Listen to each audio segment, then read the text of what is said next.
Saudara, pasca kaburnya seorang narapidana lapas kelas 2B di Aceh Timur, pejabat Kanwil Kemenkumham Aceh mengakui adanya kelalaian petugas sipir saat sedang mengawal napi tersebut. Meskipun demikian, pihaknya tidak gegabah dalam mengambil tindakan. Pasalnya saat ini masih dilakukan investigasi dan menunggu Inspektorat Pusat turun ke lapas kelas 2B ID.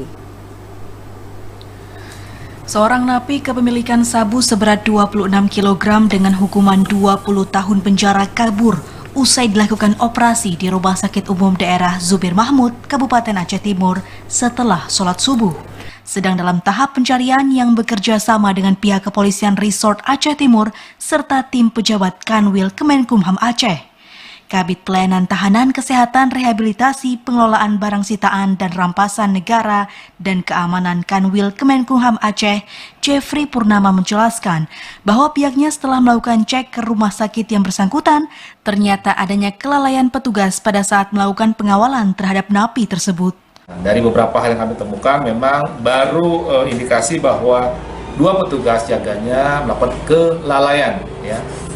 Bukan kesengajaan, kelalaian. Saya bisa bertanggung jawab kelalaian. Kenapa kelalaian? Karena dari area yang saya datangi itu dan tempat di mana dia bertugas itu tidak pada tempatnya, tidak pada porsinya.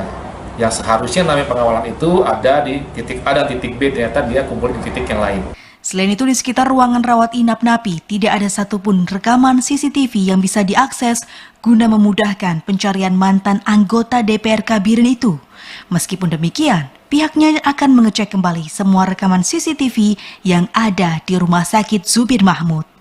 Dari Aceh Timur, Said Maulana, TVRI melaporkan.